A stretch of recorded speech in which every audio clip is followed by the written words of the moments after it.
चलिए देखते हैं जैव अणु। बोर्ड एग्जाम के लिए ये भी बहुत एक महत्वपूर्ण चैप्टर है।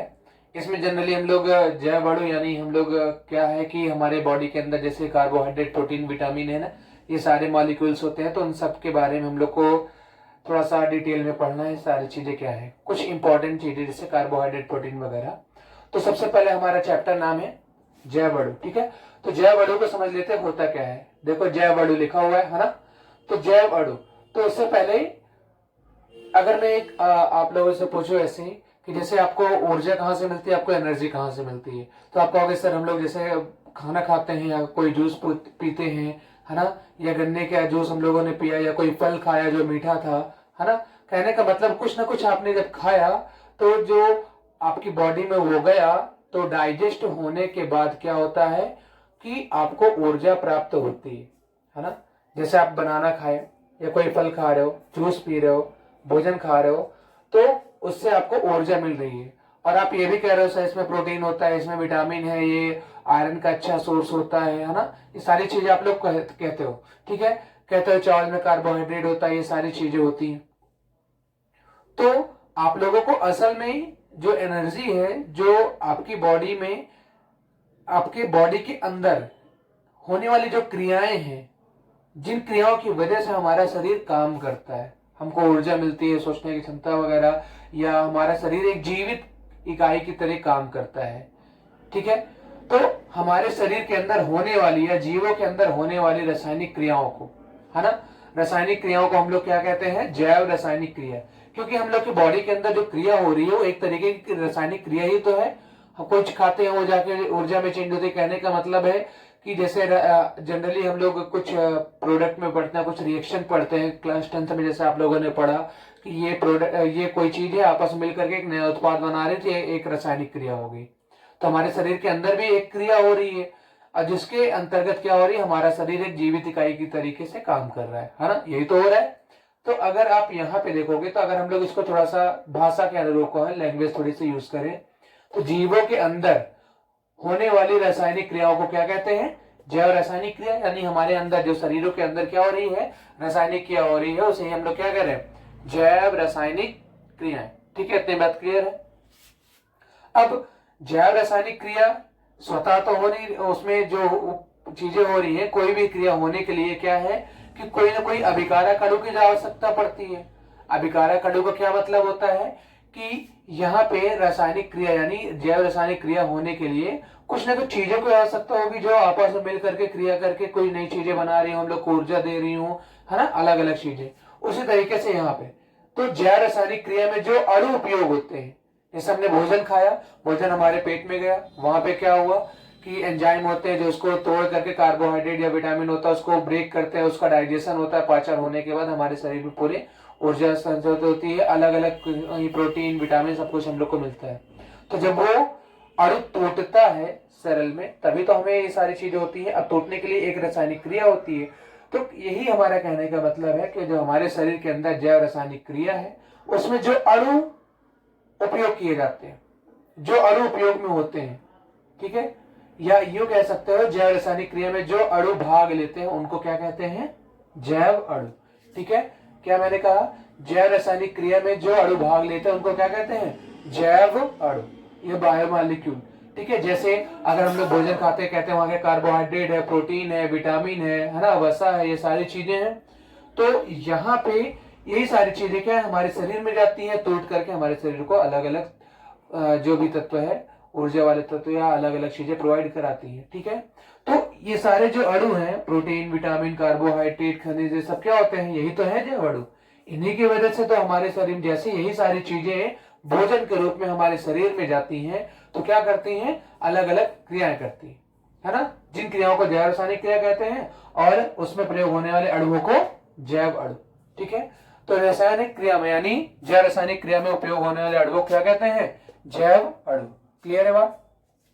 चलिए, जैसे प्रोटीन, कार्बोहाइड्रेट, विटामिन, वसा, एंजाइम, हार्मोन्स, ये सब क्या होते हैं, जैव अणु तो होते हैं।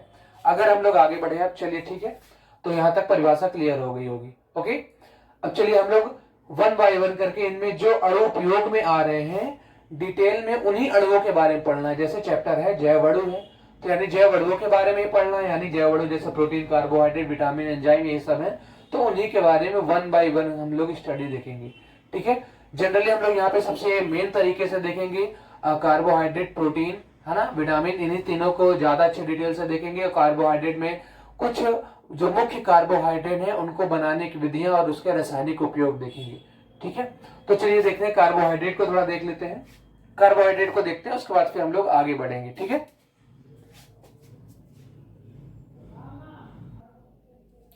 चलिए देख लेते हैं कार्बोहाइड्रेट को। ठीक है, कार्बोहाइड्रेट किसे कहते हैं।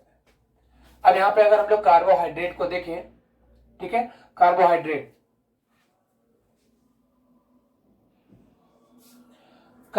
किसे कहेंगे। सबसे पहले तो इसको थोड़ा सा ब्रेक करके देखते हैं। ठीक है, थोड़ा सा तोड़ते हैं इसको। कार्बोहाइड्रेट, तो अगर इसके नाम में देखोगे एक तरफ आ रहा कार्बो यानी कार्बन एक तरीके से, है ना, कार्बन, और एक तरफ हाइड्रेट। हाइड्रेट का मतलब होता है जल का अणु जो होता है ना, H2O, तो उसके जल के अणु को हम लोग जनरली नाम देते हैं, रसायन विज्ञान की परिभाषा में उसको हम लोग कहते हैं हाइड्रेट। ठीक है, तो हाइड्रेट यानी H2O कह सकते हैं, है ना। यानी अगर मैं कहूं कार्बोहाइड्रेट क्या होते हैं, ये पुरानी परिभाषा की बात हो रही है। ठीक है, पुरानी परिभाषा का मतलब है कि स्टार्टिंग में जब हम लोग कार्बोहाइड्रेट की जो परिभाषा, जो डेफिनेशन यूज कर रहे थे, यानी क्या होता है, कार्बोहाइड्रेट क्या होते हैं, ऐसे जटिल अणु जो कार्बन के हाइड्रेट होते हैं, ऐसे कार्बनिक यौगिक जो कार्बन के हाइड्रेट होते हैं, उन्हें हम लोग क्या कहते हैं, कार्बोहाइड्रेट। फिर से, जो कार्बन के हाइड्रेट होते हैं उन्हें हम लोग क्या कहते हैं, कार्बोहाइड्रेट। यानी कार्बन के हाइड्रेट को क्या कहेंगे, कार्बोहाइड्रेट।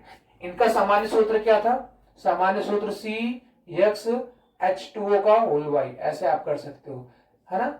इसका फार्मूला बनाया गया था कि जो कार्बनिक यौगिक इस रूप में लिखे जा सकते हैं वो क्या होंगे, कार्बोहाइड्रेट होंगे। कार्बन के हाइड्रेट यानी कार्बोहाइड्रेट।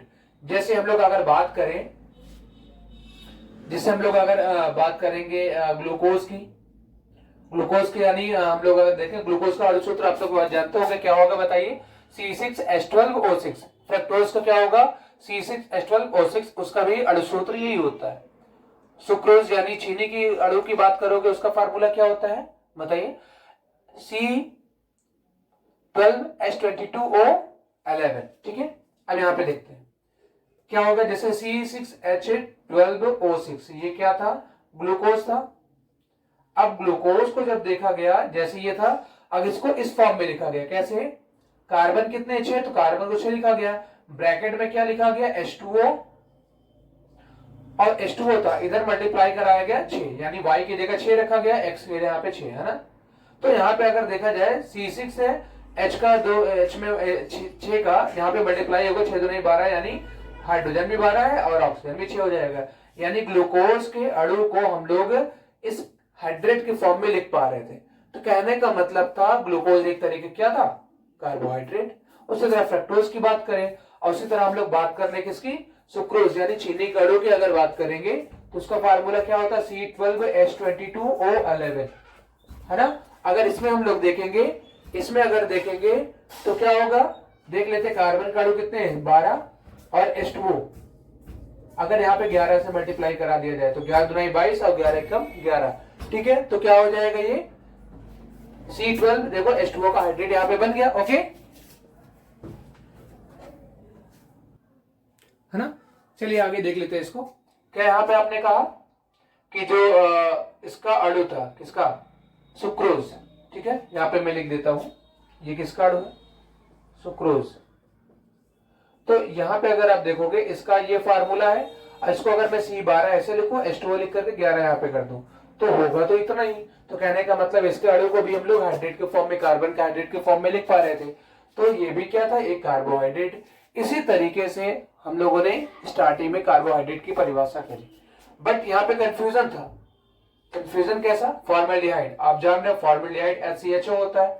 अब बताइए अगर इसको मैं लिखना चाहूं किसके फॉर्म में, कार्बन के हाइड्रेट यानी C ऐसे लिख लो और H2O का होल Y, यानी एक कार्बन और इसको H2O का 1 है, तो क्या लिख सकते हैं, है ना। यानी है तो ही, बस यहाँ पे कार्बन की संख्या ही तो कम है, लिख दिया। लेकिन ये तो था क्या, एल्डिहाइड, और यहाँ पे हम लोग बात कर रहे हैं किसकी, कार्बोहाइड्रेट की, है ना। तो कहीं ना कहीं क्या था, विभिन्नता पाई गई, कहीं ना कहीं कई अणुओं में प्रॉब्लम आ रही थी कि कार्बोहाइड्रेट की ये परिभाषा थोड़ी ठीक नहीं लग रही थी। ठीक है, तो ये तो स्टार्टिंग की परिभाषा की बात थी, इतनी बात क्लियर है। कार्बोहाइड्रेट की ये प्राचीन परिभाषा है। ठीक है, ये था इस तरीके से, कार्बन के हाइड्रेट को क्या कहते हैं, कार्बोहाइड्रेट कहते हैं, इस तरीके से था। अब नवीन परिभाषा की बात करते हैं। ठीक है, नवीन परिभाषा का मतलब है क्या कहेंगे हम लोग, देख लेते हैं। ये बोला गया, कार्बोहाइड्रेट का जब अणु सूत्र की हम लोगों ने वैज्ञानिकों ने अध्ययन किया, उसके संरचना सूत्र को काफी ज्यादा गहनता से वो किया, तो यहाँ पे क्या पाया, उन्होंने बताया कि ऐसे कार्बनिक यौगिक जो क्या होते हैं, पॉलीहाइड्रोक्सी एल्डिहाइड होते हैं। क्या होते हैं, पॉलीहाइड्रोक्सी एल्डिहाइड। ठीक है, या पॉलीहाइड्रोक्सी कीटोन। फिर से मैं यहां पे लिख देता हूं, पॉलीहाइड्रोक्सी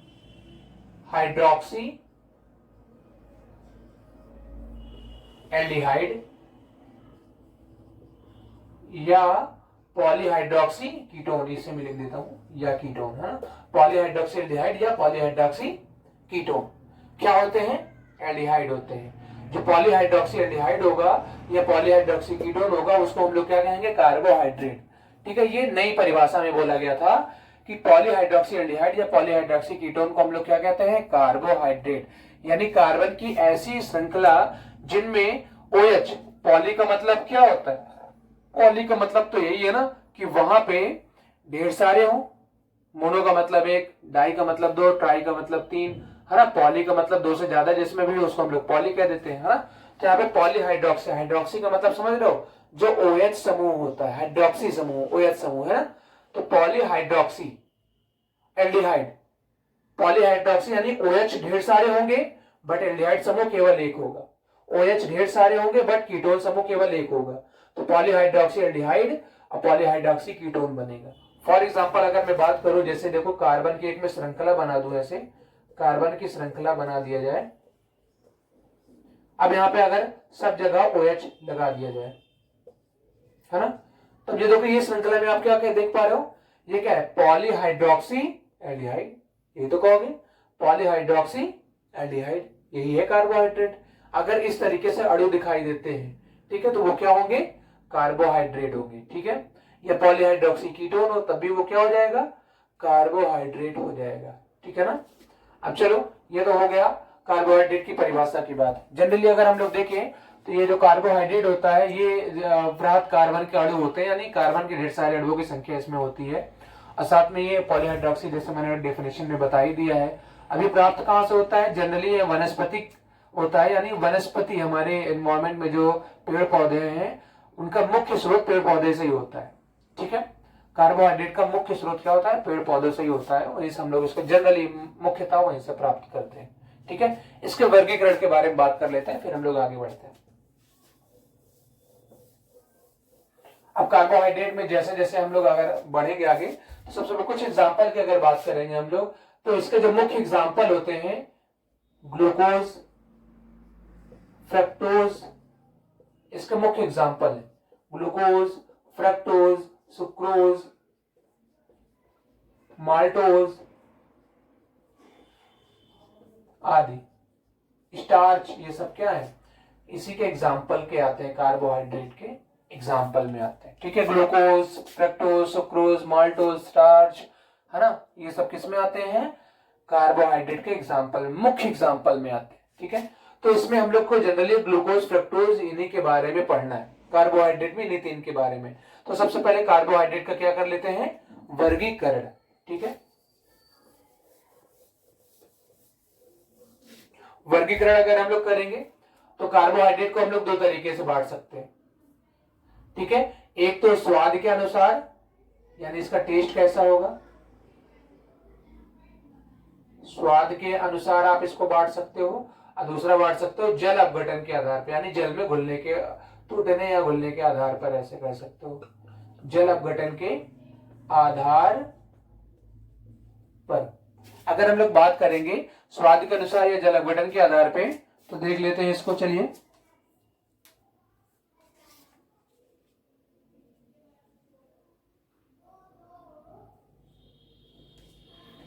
स्वाद के अनुसार क्या होता है, कहने का मतलब ये मीठा होगा कि नहीं होता, तो जनरली जो कार्बोहाइड्रेट होते हैं वो मीठे ही होते हैं। तो स्वाद के अनुसार आप लोग इसको हम लोग कह सकते हैं शर्करा, और अशर्करा में इसको विभाजित कर सकते हैं।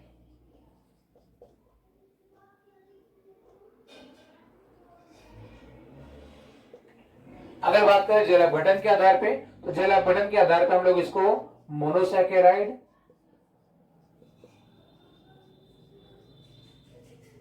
डाइसैकेराइड या ऑलिगोसैकेराइड आप कह सकते हो,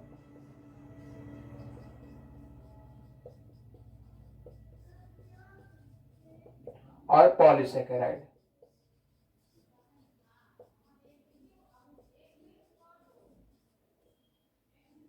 ठीक है, तो यहां पे आपको क्या है, कार्बोहाइड्रेट का जो हम लोग वर्गीकरण कर रहे हैं, अगर वर्गीकरण करेंगे तो वर्गीकरण कुछ इस तरीके से कर सकते हैं स्वाद के अनुसार। पहला, स्वाद के अनुसार करेंगे, स्वाद का मतलब ये टेस्ट में मीठा है कि नहीं। तो क्या होते हैं कि ऐसे कार्बोहाइड्रेट जो स्वाद में मीठे होते हैं उनको जनरली हम लोग क्या कहते हैं, शर्करा। और शर्करा को इंग्लिश अगर कहूं तो जनरली आप इंग्लिश में तो इसको जान रहे होगे, शुगर। ठीक है, क्या कहते हैं इसको, शुगर। शुगर यानी वही मन में तुरंत आता है चीनी, है ना, चीनी के अणु क्या होती है, मीठी। तो कहने का मतलब ये क्या है, स्वाद के अनुसार, यानी ऐसे कार्बोहाइड्रेट जो स्वाद में मीठे होते हैं जनरली किसके अंदर आएंगे, शर्करा के अंदर आएंगे।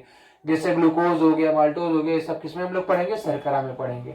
अगर बात करेंगे अशर्करा की, जस्ट अपोजिट, यानी ऐसे कार्बोहाइड्रेट जो क्या होते हैं, स्वाद में मीठे नहीं होते हैं, है ना, वो जनरली क्या होंगे, अशर्कराएं होंगी। इसमें आ जाएगा स्टार्च हो जाएगा, है ना, ये सारी चीजें आ जाता है।